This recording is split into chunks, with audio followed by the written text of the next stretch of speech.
Ya, welcome back on Sansotek Channel teman-teman. Masih di serial Logika Matematika ya. Sekarang kita akan lanjutkan lagi ke bagian apa itu tabel kebenaran teman-teman. Nah, jadi sebenarnya tabel kebenaran ini adalah satu tabel yang bisa mengevaluasi ketika teman-teman punya proposisi dengan kalimat penghubung.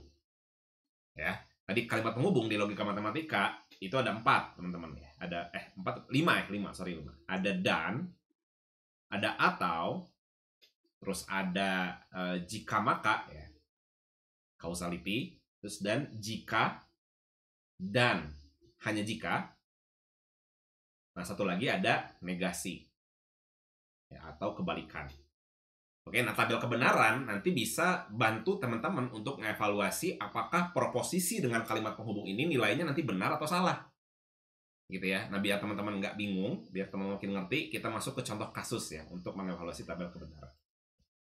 Oke, nah, misal ya, gua punya satu proposisi yang bilang kalau Andi, sorry, ini kalimat ini dulu ya, kalimat announcement-nya dulu ya. Andi harus membawa buku ya dan pulpen. Ini dannya gua singkat aja jadi kayak gini ya, ini dan. Nah, sebenarnya teman-teman, kalau teman-teman telaah kalimat ini gitu ya, Andi harus membawa buku dan pulpen, artinya sebenarnya Andi harus membawa buku dan Andi harus membawa pulpen. Ngerti ya? Ini gue singkat kayak gini biar tulisannya nggak panjang ya. Paham ya?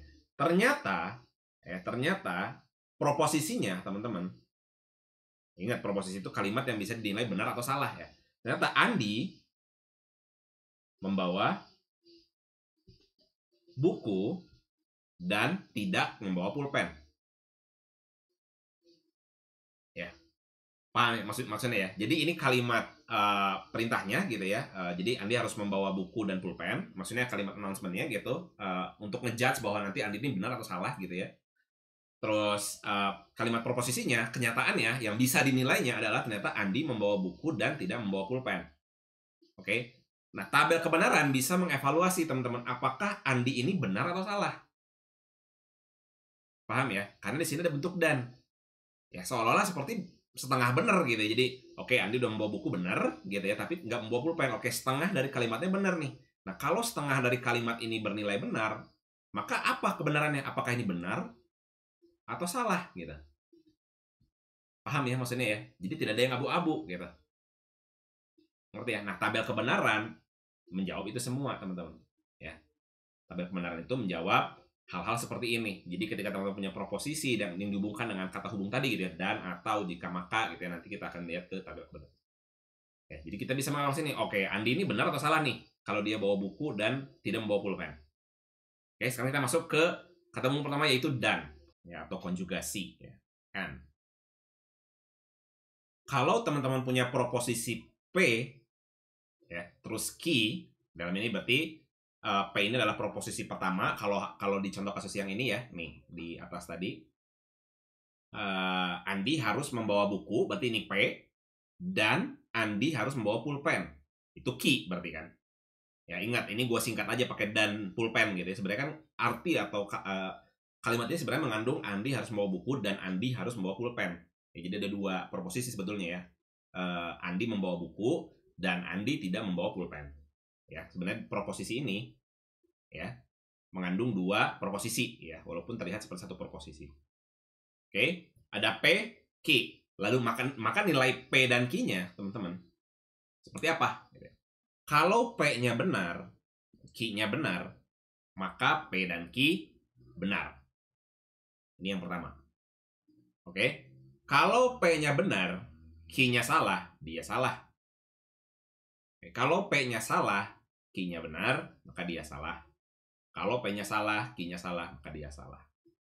Oke, artinya pada kata penghubung dan, dua proposisi harus bernilai benar supaya proposisi keseluruhannya bernilai benar.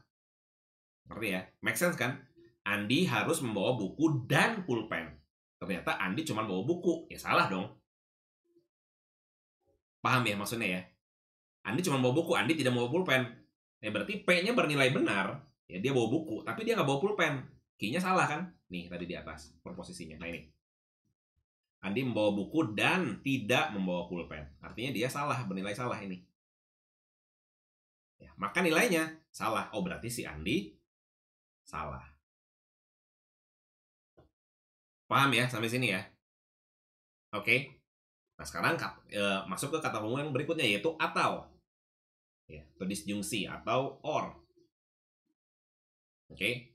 Ketika ada proposisi P lalu Q, ya, maka nilai P atau Q-nya ya simbolnya begini ya, bisa begini atau bisa begini gitu ya. Tapi kalau gini nanti ada hubungannya nanti sama irisan dan lain-lain gitu ya. Makanya bilangnya kayak V gini gitu ya, agak lancip simbolnya. Oke. P-nya bernilai benar, Q-nya bernilai benar, maka P atau Q bernilai benar. Paham ya? Benar atau salah, jadi si P-nya benar, Q-nya salah, bernilai benar. Masih benar ya. Kalau P-nya salah, Q-nya bernilai benar, maka nilai P atau Q bernilai benar. Nah, kalau P-nya salah dan Q-nya salah, maka dia salah. Nah, ini nilainya. Kalau untuk yang tabel kebenaran untuk yang disjungsi ya, atau or. Ya berbeda dengan si dan tadi. Kalau dan tadi harus dua-duanya benar, baru bernilai benar. Contoh kasus. Kalau ini gue ganti, teman-teman, ya, kalimat evaluasinya ya, gue ganti jadi atau, ya jadi Andi harus membawa buku atau pulpen. Ya. Ternyata sekarang Andi membawa buku dan tidak membawa pulpen. Gimana? Gimana hasilnya berarti? Kalau kita mengevaluasi pakai kata penghubung atau, maka sebenarnya Andi bernilai benar. Kenapa? Karena dia bawa buku tapi dia nggak bawa pulpen. Nilainya benar. Karena atau, ingat, pilih salah satu aja gitu. Paham ya? Pilih salah satu atau dua-duanya boleh gitu. Ngerti ya maksudnya ya? Paham ya? Jadi kalau misalkan tadi kalimat untuk mengevaluasi kita menggunakan atau, maka proposisi dari kalimat Andi membawa buku dan tidak pulpen bernilai benar. Kenapa? Karena ya udah terpenuhi buku kok gitu. Kan pilihnya atau kan, ya mau buku mau pulpen atau mau buku dengan pulpen gitu, nggak masalah. Tapi kalau dan, ya kalau ini dan, maka proposisi ini bernilai salah karena harus dua-duanya dibawa nih, buku dan pulpennya harus dibawa gitu. Nah, sekarang masuk ke kalimat penghubung kata penghubung berikutnya, yaitu implikasi, teman-teman. Implikasi atau jika maka ya, jika maka. Nah, ini contoh kalimatnya gue ganti dulu ya. Jadi jika Andi membawa buku, maka Andi membawa pulpen. Oke, ini untuk mengevaluasi apakah si Andi benar atau salah gitu ya. Belum sampai ke proposisi ini, belum bisa dinilai ya, benar atau salah gitu ya. Nah, proposisinya adalah Andi membawa buku. Nah, bagaimana kita mengevaluasi ini? Nah, implikasi juga punya tabel kebenaran sendiri, teman-teman. Kalau kita punya proposisi P, Q, nah, nilai dari P maka Q-nya, nah simbolnya seperti ini, teman-teman, panah gini ya. P maka Q-nya ya, adalah ketika P-nya benar dan Q-nya benar, ya, jadi si penyebabnya kejadian ya, dan dampaknya kejadian, maka nilainya benar. Paham ya? Nah, kalau misalkan penyebabnya kejadian gitu ya, si penyebabnya, si triggernya kejadian, tapi Q-nya enggak, hasilnya enggak gitu ya, si Q-nya salah, enggak kejadian, maka salah. Kenapa? Ya jelas-jelas ya, kalau penyebabnya kejadian, harusnya ya ininya ke-trigger jadi benar gitu. Paham ya maksudnya ya? Kalau misalkan penyebabnya ke-trigger, ya harusnya resultnya juga ke-trigger gitu ya, hasilnya ada gitu. Paham ya? Nah, kalau misalkan P-nya salah, artinya nggak ke-trigger, ya triggernya nggak jalan, tapi ternyata hasilnya kejadian, ya P maka Q-nya bernilai benar, bukan salah. Nah, ini yang sering terkecoh ya. Kenapa bisa seperti ini, teman-teman? Karena untuk menghasilkan nilai Q ini belum tentu hanya karena P aja, teman-teman. Ya, itu nanti adanya di ekuivalensi, yaitu jika dan hanya jika. Nah, itu baru ada sebab akibat, baru ada relasi gitu ya. Jadi kalau misalkan A terjadi, maka B terjadi. Kalau B terjadi, pasti A terjadi. Nah, itu namanya ekivalensi, teman-teman. Jika dan hanya jika. Kalau di jika maka ini, gitu ya, di implikasi ini, yang menyebabkan P ini terjadi nggak cuma P, teman-teman. Sorry, yang menjadikan Q ini bernilai benar nggak cuma karena gara-gara si proposisi P aja. Bisa jadi karena P yang lain gitu ya. Kan ini P1 atau ada P2, ada P3 dan sebagainya. Ya. Paham ya?